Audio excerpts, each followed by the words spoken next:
Hello बच्चों, कैसे हो आप सब। होप आप अपने घर पर होंगे और सुरक्षित होंगे, है ना। तो आज हम अपना न्यू अध्याय शुरू करने वाले हैं, अध्याय नंबर 5। तो उसका टॉपिक क्या है हमारे अध्याय का? आओ मिलकर काम करें। मिलकर काम करें, जी हाँ। तो क्या सबसे पहले मैं आपसे पूछना चाहूंगी, आप बच्चे सभी अपने माँ बाप के साथ मिलकर काम करते हो, यानी कि हेल्प करते हो? करते हो तो बहुत अच्छी बात है, क्योंकि हमें एक दूसरे की मदद करनी चाहिए। घर के कामों में, छोटे छोटे कामों में हमें अपने माता पिता की, बड़े भाई बहनों की, सबकी मदद करनी चाहिए। तो लेसन शुरू करते हैं और देखते हैं कि हमें किस प्रकार से हम एक दूसरे की मदद कर सकते हैं छोटे छोटे कामों में। तो अध्याय शुरू करते हैं हम। तो आइए जानते हैं हमारे अध्याय के बारे में। तो जैसा कि बता चुके हैं हम, 5वां अध्याय है आओ मिलकर काम करें। सबके साथ मिलकर काम करना चाहिए। अपनी हिंदी की टेक्स्ट बुक निकाल के पेज नंबर 35 देख रहे हैं स्क्रीन पर। 35 पेज नंबर निकालना है सबको।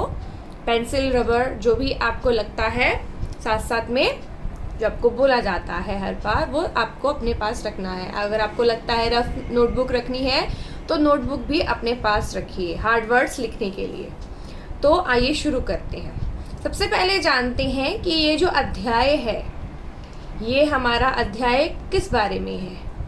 आओ मिलकर काम करें। तो मिलकर काम करने के बारे में है। और आप देख रहे हैं कविता, मतलब ये जो अध्याय है ये हमारी कविता है। तो मिलकर काम, इसका उद्देश्य क्या है आप अपनी पुस्तक में देख सकते हैं। और देखो पिक्चर में भी दिख रहा है ना, यहाँ पे क्या हो रहा है। यहाँ पे माँ है, उनके साथ बच्चे, 2 बच्चे हैं, उनकी हेल्प कर रहे हैं। छोटे बच्चों को जितना मम्मी पापा बोलते हैं उतना, और जैसे जैसे पेरेंट्स या फिर बड़े आपको बोलते हैं हेल्प करने के लिए, आपको उतनी हेल्प करनी चाहिए जो आपको सही लगे और आप कर सकते हो। तो आइए शुरू करते हैं हमारा अध्याय, हमारी कविता। साथ साथ में आप भी दोहराइए। पापा के संग बाहर जाएं, राशन, फल और सब्जी ले आएं। घर के बिगड़े काम बनाएं, फिर थोड़ा आराम करें। माँ के संग चले रसोई, सब्जी काटे, दाल पकाएं। हंसी खुशी हम खाना खाएं, फिर थोड़ा आराम करें। दादा के संग चले बाग में, पौधे रोपें, फूल लगाएं। हरियाली से मन बहलाएं, फिर थोड़ा व्यायाम करें। दादी के संग बैठ सोफे पर, सुने कहानी और सुनाएं। गोदी में उनकी सो जाएं, प्रातः उन्हें करें प्रणाम। दीदी भैया के संग चलकर बच्चों के मेले में जाएं। पुस्तक और खिलौने लाएं, पढ़ लिख कर कुछ काम नाम कमाएं। तो एक बार हमने ये कविता पढ़ी, कैसी लगी आपको? अच्छी है ना, अच्छी कविता है। तो हम वापस से इसको एक बार फिर से पढ़ते हैं। पापा के संग बाहर जाएं, राशन, फल और सब्जी ले आएं। घर के बिगड़े काम बनाएं, फिर थोड़ा आराम करें। माँ के संग चले रसोई, सब्जी काटें, दाल पकाएं। हंसी खुशी हम खाना खाएं, फिर थोड़ा आराम करें। दादा के संग चले बाग में, पौधे रोपें, फूल लगाएं। हरियाली से मन बहलाएं, फिर थोड़ा व्यायाम करें। दादी के संग बैठ सोफे पर, सुने कहानी और सुनाए। गोदी में उनकी सो जाए, प्रातः उन्हें करे प्रणाम। दीदी भैया के संग चलकर बच्चों के मेले में जाएं। पुस्तक और खिलौने लाएं। पढ़ लिख कर कुछ नाम कमाए। अच्छी है ना कविता। अब इसके अर्थ को समझते हैं कि कविता तो हमने पढ़ ली, बहुत अच्छी कविता है ना।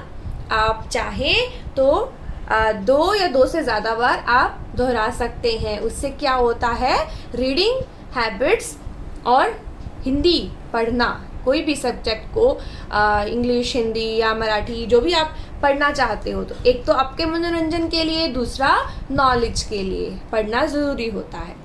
तो आइए इसके मीनिंग को समझते हैं, यानी अर्थ को समझते हैं।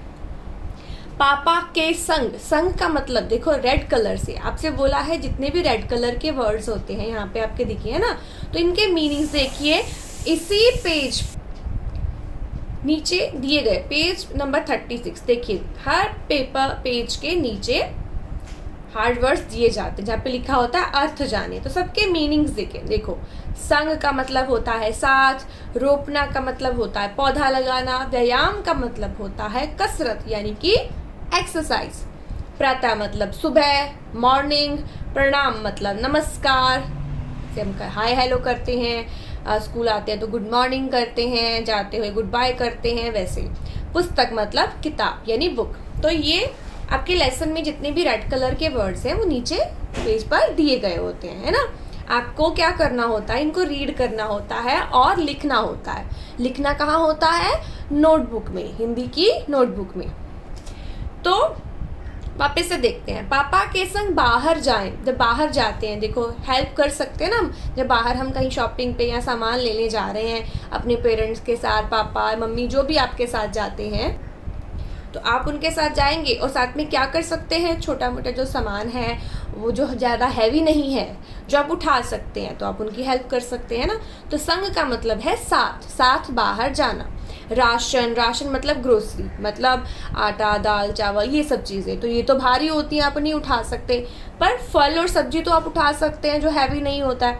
तो राशन, फल, सब्जी लेके आते हैं। घर के बिगड़े काम बनाए, तो घर के बिगड़े काम कौन से होते हैं, घर के बिगड़े काम देखिए, जैसे कोई चीज़ टूट गई है, या फिर कुछ कहीं डस्टिंग करना है, या फिर कोई भी छोटा मोटा काम। आपने अपने घर के अलग अलग छोटे छोटे काम होते हैं, तो अगर पापा साथ में कर रहे हैं तो आप उनकी हेल्प कर सकते हैं। पापा कुछ फिक्स कर रहे हैं तो आप उनकी हेल्प कर सकते हैं, उनको चीज़ें पकड़ा सकते हैं, है ना।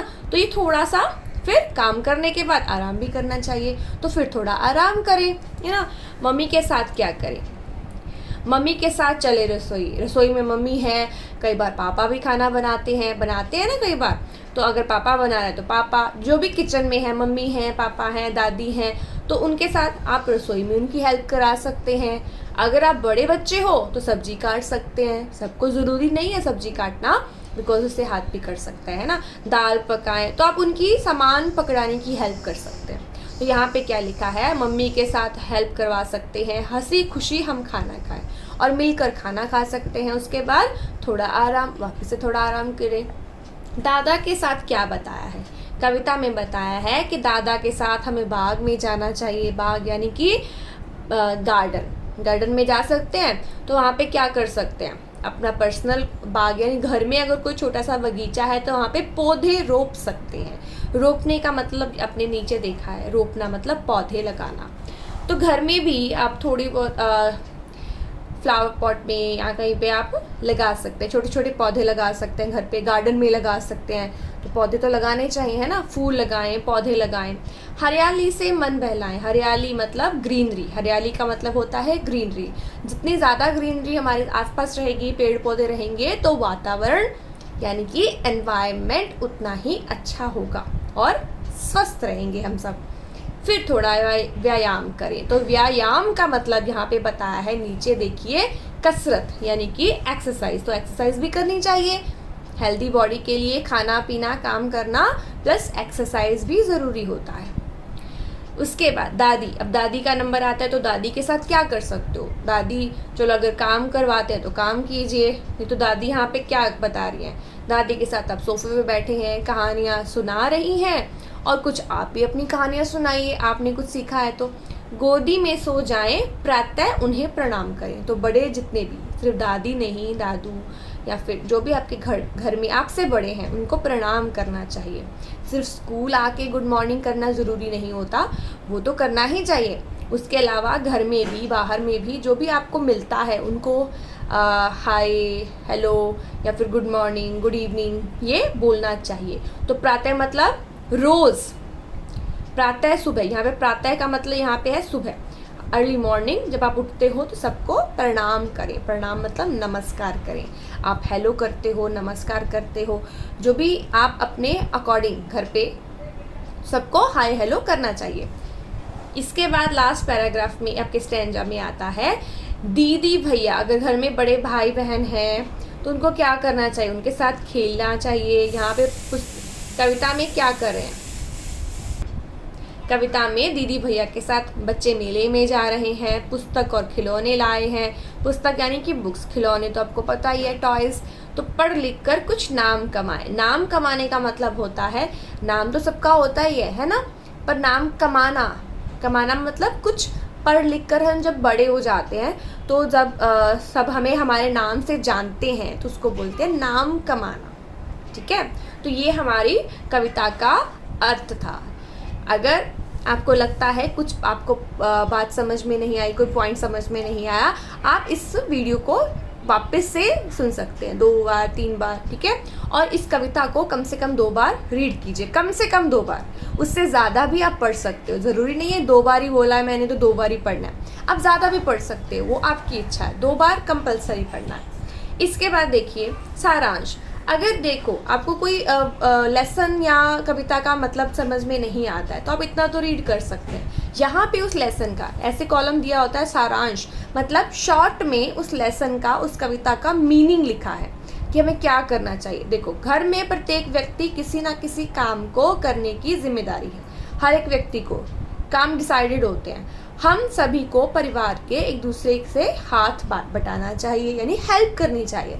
परिवार में हमें मिलजुल कर काम करना चाहिए। तो ये हमारी पूरी कविता का सिंपली आप मीनिंग है, मॉरल है। ठीक है, कविता का संदेश क्या है? तो कविता का संदेश, मॉरल ऑफ द पोएम है, परिवार में सभी के साथ मिलजुल कर काम करना चाहिए।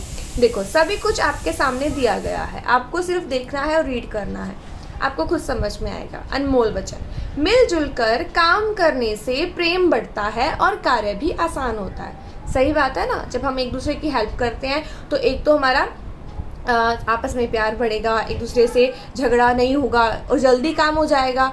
और जब कोई काम मुश्किल है, मम्मी पापा हमारी हेल्प करते हैं, हम उनकी हेल्प करते हैं तो उनका काम जल्दी होता है। हमारी हेल्प करते हैं तो हम काम जल्दी कर सकते हैं और हमारा काम भी अच्छे से हो जाता है ना। अब इसके बाद देखिए व्याकरण, यानी कि ये कुछ शब्द हैं हमने सीखा है ना पिछले अध्याय में, संयुक्त अक्षर। तो ये संयुक्त अक्षर कैसे बना? ब, ज, ज। तो ये संयुक्त अक्षर है हमारा, उससे हमारी शब्द बना सब्जी, नब्ज। वय, व्य, व्यायाम, व्यय। म, मम, मम्मी, अम्मा। स, त, स्त, बस्ता, रास्ता। और जैसे कि सभी अध्याय में रास्ते में दिए जाते हैं, ये आपके हार्ड वर्ड हैं। ये आपको 2 बार रीड करने होते हैं। और नोटबुक में देखो जितने भी हार्ड वर्ड्स हैं, चाहे वो ये वाले हार्ड वर्ड्स हैं या फिर ये, या फिर जो इसके अलावा आपको लगता है कि हमें नहीं आ रहे हैं लिखना या बोलना, सबसे पहले पढ़िए, उसको एक दूसरे को सुनाइए। अगर कोई आपका बड़ा नहीं है फ्री, या फिर कोई आपका सुनने वाला नहीं है, तो आप उसको खुद से अपनी नोटबुक में लिखिए। नोटबुक में लिखना है जो एक्स्ट्रा हार्ड वर्ड्स होते हैं। इसके बाद आइए हम देखते हैं एक्सरसाइज पार्ट। मौखिक यानी कि सिर्फ बातचीत के लिखना नहीं है, इनको सिर्फ आंसर्स देने हैं बोलकर। आप बाजार किसके साथ जाते हैं? किसके साथ जाते हैं हम बाजार? पापा के साथ। तो कविता की बात करते हैं हम। कविता यानी हमारी पोएम में क्या दिया गया है? पापा के साथ बाजार जाते हैं। व्यायाम कहाँ किया जाता है? बाग में, यानी कि गार्डन में। दादी क्या सुनाती है? कहानियाँ। लिखित प्रश्न, आप बाजार से क्या क्या सामान लाए? तो क्या क्या सामान लाए देखिए यहाँ पे दिया गया है ना। बाजार से क्या क्या सामान लेके आते हैं जब हम बाजार जाते हैं? तो देखो फर्स्ट जो स्टैंजा है, पापा के साथ जब हम बाजार जाते हैं तो हम क्या क्या लेके आते हैं? हम लेके आते हैं राशन, फल, सब्जी, जो भी हमारे ज़रूरत के सामान होते हैं। दादी के साथ क्या क्या किया जाता है? दादी के साथ देखो वो भी लिखा हुआ है यहाँ पे, देखिए दादी के साथ क्या किया जाता है। दादी के साथ जब हम बैठते हैं तो कहानियाँ सुनाते हैं, सोफे पर बैठते हैं और हम उनकी गोदी में सो जाते हैं। खिलौने और किताबें कहाँ से लाए? तो खिलौने और किताबें हम मेले से लेके आए। देखो लास्ट वाले स्टैंजा में है, दीदी भैया के संग चलकर बच्चों के मेले में जाएं, पुस्तक और खिलौने लेके आए। तो ये आंसर रहेगा। इसके बाद हमें ये जो कविता की पंक्तियां दी गई हैं ये हाफ है, यानी कि एक पंक्ति है। जब तक ये दूसरी पंक्ति यहाँ पे नहीं लिखेंगे तो इसको पूरी कविता की पंक्तियां नहीं कहलाएंगे, इसीलिए लिखा है कविता की पंक्तियां पूरी करें। तो पहली पंक्ति और दूसरी पंक्ति मिलकर ही एक पंक्ति पूरी होती है, वो हाफ हाफ कहलाती नहीं। तो हरियाली से मन बहलाए, तो क्या होगा इसके बाद? ये मैं आपको नहीं बताऊंगी क्योंकि आपने ऑलरेडी कविता पढ़ी है। ये आपको खुद से लिखना है, नो चीटिंग। कविता को रीड कीजिए और बिना देखे यहाँ पे इनके नेक्स्ट पंक्ति पूरी कीजिए। इसके बाद देखिए चौथे प्रश्न में, यहाँ पे चौथा प्रश्न है, रिकी केज द्वारा रचित मेरी धरती के गीत का काम करो काम, गीत सुने और दिए गए प्रश्नों के उत्तर दें। तो ये प्रश्न मैं आपको बता देती हूँ, और इस रिकी केज जो हमारे बताए गए हैं मेरी धरती के गीत, इसका मैं लिंक आपको सेंड करूँगी। तो आप इसको कविता को 2-3 जितना भी आपको लगता है कम से कम 2 बार जरूर सुनिएगा पोएम को, ठीक है। उसके बाद ये आंसर्स लिखिएगा। इसमें उसके द्वारा जो कविता में है उसमें प्रश्न है, आपका ख्याल कौन रखता है? तो पहले कविता सुनेंगे तो ही आपको समझ में आएगा। तो आपका ख्याल कौन रखता है वो आपको समझ में आ जाएगा।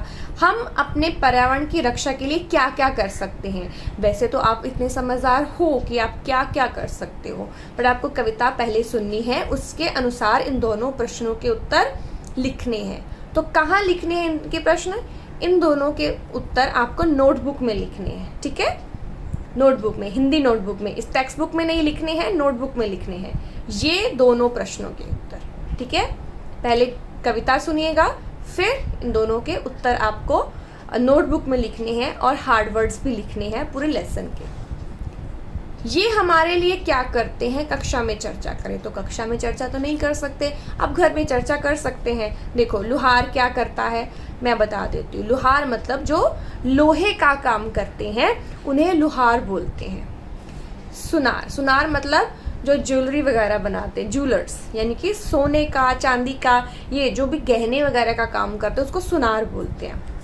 मोची, मोची मतलब जो जूते बनाने का काम करते हैं उनको मोची बोलते हैं। शू मेकर, किसान तो आप जानते हो। फार्मर, फार्मर हमारे लिए क्या करते हैं, है ना। तो ये तो बताने की ज़रूरत नहीं है, जितना भी हमारे खाने पीने की चीज़ें हैं, कपड़े, काफ़ी चीज़ें उगाई जाती है ना, तो वो सब उगाने का, पृथ्वी से जो भी हमें मिलता है वो किसान लेके आते हैं। बावर्ची, बावर्ची मतलब शेफ़। तो शेफ़ क्या करता है जानते हो आप, शेफ़ क्या करता है, खाना बनाते हैं। सैनिक, आर्मी, आर्मी मैन क्या करते हैं, प्रोटेक्ट करते हैं। माली मतलब गार्डनर। कुम्हार मतलब जो मिट्टी के बर्तन बनाता है उसे कुम्हार बोलते हैं, ठीक है। इसके बाद ये है मूल्य परक प्रश्न। ये आपको खुद से सोचना है, लिखना नहीं है, सोचना है कि मिलजुल कर काम करने के फ़ायदे क्या होते हैं। आप खुद सोचिए क्या फ़ायदे हो सकते हैं मिलजुल कर काम करने के लिए, आपको आंसर मिल जाएगा। इसके बाद देखिए ये है शब्द विचार। तो ग्रामर पार्ट में देखिए दिए गए शब्दों को रेखा खींचकर उनके विपरीत अर्थ से मिलाएं। तो रेखा यानी कि लाइन सिंपली पेंसिल से इसी टेक्स्ट बुक में खींचनी है आपको। और ऑपोजिट वर्ड, विपरीत का मतलब होता है ऑपोजिट, ठीक है। ऑपोजिट वर्ड्स, सिमिलर नहीं, ऑपोजिट। जैसे कि बाहर, बाहर का क्या होगा, अंदर। तो मैं यहाँ पे ऐसे लाइन खींच देती हूँ, ठीक है। आराम, आराम मतलब आराम करना, तो आराम का ऑपोजिट क्या होगा, मेहनत। ये देखिए खुशी, खुशी का क्या होता है, दुख। प्रातः, प्रातः का मतलब सुबह, तो ऑपोजिट क्या होगा, संध्या। थोड़ा, थोड़ा का ऑपोजिट ज्यादा। तो इस प्रकार से आपको सिंपली लाइंस आपके ड्रॉ करनी है। इसके बाद नेक्स्ट पेज पर देखिए, ग्रामर पार्ट के नेक्स्ट पेज में आप देखेंगे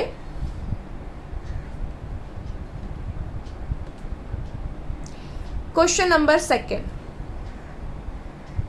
तो क्वेश्चन नंबर 2 में देखिए शब्द के एक अर्थ अनेक, शब्द एक है अर्थ अनेक है। देखो कैसे, फल, फल तो एक ही शब्द है, जैसे जल एक शब्द है, पर उसके मीनिंग अलग अलग दिए गए हैं। कैसे दिए हैं देखो, फल एक अर्थ होता है परिणाम, मतलब रिजल्ट, रिजल्ट को परिणाम बोलते हैं और हम फल भी बोलते हैं, दोनों के मतलब सेम है। और फल मतलब खाने वाला फल भी होता है ना। तो वर्ड एक है, अर्थ अनेक, मतलब एक ही शब्द के दो से अलग अर्थ हो सकते हैं। ऐसे ही जल, जल का मतलब पानी होता है, जल का मतलब जल जाना, मतलब बर्निंग, वो भी अर्थ होता है।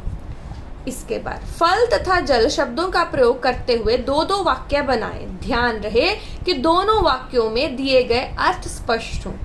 अब देखो यहाँ पे बुक में आपको मीनिंग बताए हुए हैं। फल का मतलब क्या होता है, परिणाम, और फल का मतलब खाने वाला फल। तो आपको शब्द फल यूज करना है और वाक्य दो बनाने हैं, दो वाक्य यहाँ से, दो वाक्य इधर से। पहले वाक्य में आना चाहिए परीक्षा में पढ़ने का फल अच्छा निकला, यानी कि रिजल्ट, परिणाम। दूसरा सेम ही वर्ड यूज होगा पर उसका मतलब होना चाहिए खाने वाला फल। जैसे आम फल जो है बहुत स्वादिष्ट होता है, इस प्रकार से। ऐसे ही जल, जल मतलब पानी, तो हम लिख सकते हैं जल ही जीवन है, यानी कि पानी पीने वाला। और काम करते हुए वह लड़की जल गई, तो या फिर काम करते हुए उसका हाथ जल गया। कोई मेंशन मत कीजिए, नाम नहीं मेंशन कर रहा तो मत कीजिए, काम करते उसका हाथ जल गया। जल मतलब पानी भी और जल मतलब जल जाना, यानी बर्निंग। तो ये दोनों ही इस प्रकार से आपको वाक्य का निर्माण करना है। ये भी आपको नोटबुक में करना है, टेक्स्ट बुक में नहीं करना। इसके बाद दिए गए शब्द के अंतिम वर्ण से नया शब्द बनाकर एक लड़ी पूरी करें। तो कैसे होती है ये लड़ी, देखिए। अब आप देखिए, फल कहाँ पे खत्म हुआ है, तो हमारा अंतिम वर्ण है ल, तो ल से हम लिख सकते हैं लाल, लाल यानी कि लाल कलर, हमने लिख दिया लाल, लाल, ल, वापस से ल आया। तो इसको इस प्रकार से ना अंडरलाइन कर लीजिए, क्योंकि आपको ध्यान में रहेगा। पहला वर्ड था, खत्म होता है वर्ण ल पर, वापस से मैंने बनाया लाल, तो वापस से वर्ण आया ल। वापस से क्या बना सकते हैं, हम बना सकते हैं लाजवाब। लाजवाब का मतलब होता है शानदार, लाजवाब। तो इस प्रकार से आखिरी वर्ण है ब, ब से हम कुछ भी बच सकते हैं, जैसे कि बातचीत, है ना। तो इस प्रकार से आपको बाकी के शब्द भी बनाते। यहाँ पे हमारा शब्द खत्म हो गया। ऐसे ही आराम, तो आराम म खत्म हुआ है, तो म से क्या लिख सकते हैं, म से हम कोई भी शब्द बना सकते हो आप। मैं आपको जैसे कि मेरा, म से मैंने लिख दिया मेरा, म से शुरू हुआ ना, तो आखिरी शब्द, ये तो मात्रा है, आखिरी वर्ण हुआ र, तो र से आप बना सकते हो रोना। फिर खत्म होता है न पे, तो न से हम बना सकते हैं ना, जैसे मैंने लिखा यहाँ पे रोना, तो रोना, रोना में भी अगेन मात्रा है, तो मात्रा तो नहीं होंगे, हम वर्ण को काउंट करेंगे। न, न मतलब आप ना लिख सकते हो, ना समझ, ऐसे कोई भी शब्द बना सकते हो। बनाना है सिर्फ आखिरी वर्ण से, कोई भी शब्द बना सकते हो, पर अर्थपूर्ण होना चाहिए। ऐसे ही पुस्तक, क पे खत्म हुआ तो हम लिख सकते हैं कमल। फिर ल पे आएगा तो हम लिख सकते हैं जैसे कि हमने लाल और लाजवाब तो लिख दिया, उसके अलावा ल से कोई शब्द लिख सकिए, फिर उसके आखिरी वर्ण से आपको नया शब्द बनाना है। इसी प्रकार से आपको ये खुद से शब्दों का निर्माण करना है। इसको हम शब्द लड़ी बोलते हैं, यानी कि आखिरी वर्ण से नया शब्द बनाना। इसके बाद देखिए भाषा बोध। कविता में से ऐसे शब्द ढूंढ कर लिखें जो काम करने या होने का अर्थ बताते हैं। लास्ट रेड लाइन में देखिए इसका मतलब क्या है, ध्यान दें। ऐसे शब्द क्रिया कहलाते हैं। तो ये हम पढ़ रहे हैं ग्रामर पार्ट क्रिया। क्रिया यानी कि पार्ट ऑफ स्पीचेस पता है आपको, हमने सर्वनाम संज्ञा पढ़ा है। संज्ञा मतलब नाउन हम कर चुके हैं, सर्वनाम हम प्रोनाउन पढ़ चुके हैं, और हम अब बारी आती है विशेषण भी हम कर चुके थे। तो आई थिंक अभी आती है बारी वर्ब की। तो वर्ब को हम हिंदी में क्रिया बोलते हैं। उसका डेफिनेशन है जो काम करने या होने का अर्थ बताते हैं। यानी कि जितना भी हम काम करते हैं, जो चीज़ें हमको डिफाइन करती हैं ना, डिस्क्राइब करती हैं, उसको क्रिया बोलते हैं। जैसे कि जाएं, ये आपके कविता में दिया गया है। उसके अलावा कविता में वर्ड हैं खाएं, तो आपको लिखना है यहाँ पे खाएं लिख दीजिए, बनाएं लिख दीजिए, और काफ़ी सारे वर्ड्स हैं। तो इस प्रकार से आपको वर्ड यहाँ पे लिखने हैं। जाएं है, खाएं लिखो, बनाएं लिखो, ठीक है, आए लिखो। इस प्रकार से आपको बाकी के 5 शब्द पूर्ण करने हैं। और अभी आता है लास्ट पार्ट। सुबह या शाम अपने दादा दादी के साथ आप अगर बाग जाकर माली की सहायता से पेड़ पौधों के नाम मालूम करके किन्हीं 8 पौधों के नाम लिखने हैं। तो आपके घर में दादा दादी या कोई भी बड़ा जो आपके घर में है आपकी हेल्प कर सकते हैं। अभी तो हम गार्डन नहीं जा सकते, लेकिन आपको पौधों के नाम तो पता होंगे ना, तो वो तो आप अभी भी नॉलेज तो ले सकते हैं। देखो यहाँ पिक्चर में बने हुए हैं, दादाजी इस लड़की के साथ गए हुए हैं और पौधों के नाम लिखे हैं। तो कोई भी 8 पौधों के नाम, 4 इधर और 4 इधर। पेड़ हो सकता है पौधे, सिर्फ आपको पेड़ों के नाम ही नहीं, पौधों के नाम भी लिख सकते हो, फूलों के पौधों के नाम भी लिख सकते हो, फलों के पेड़ों के नाम भी लिख सकते हो। तो फलों वाले पौधे को एक्चुअली पौधा नहीं पेड़ बोलते हैं, और पौधे जो होते हैं यानी कि प्लांट्स छोटे छोटे होते हैं, ठीक है। तो आपको 4 इधर और 4 इधर नाम लिखने हैं। 4 पेड़ों के नाम लिख लीजिए और 4 पौधों के नाम, ठीक है। और वापस से जो आपको बताया है टेक्स्ट बुक का कार्य टेक्स्ट बुक में करना है। जैसे कि यहाँ पे टेक्स्ट बुक का कार्य है, ये टेक्स्ट बुक का कार्य है, ये टेक्स्ट बुक का कार्य है। बट सेकंड क्वेश्चन आपको लिखना है नोटबुक में, और एक और कार्य जो है नोटबुक में लिखना है वो है ये। पर ये कविता सुनने के बाद question number 4 page number 39 question जो है कविता आपको सुनेंगे उसके बाद ये क्वेश्चन नोटबुक में करना है, हिंदी नोटबुक में हार्ड वर्ड्स के साथ। और ये पेज नंबर 40 पर क्वेश्चन नंबर 2 ये आपको नोटबुक में करना है। बाकी सारी एक्सरसाइज आपको टेक्स्ट बुक में ही करनी है। ध्यान से कविता सुनिए, पढ़िए, अर्थ जाने, उसके बाद ही एक्सरसाइज कंप्लीट कीजिए। धन्यवाद।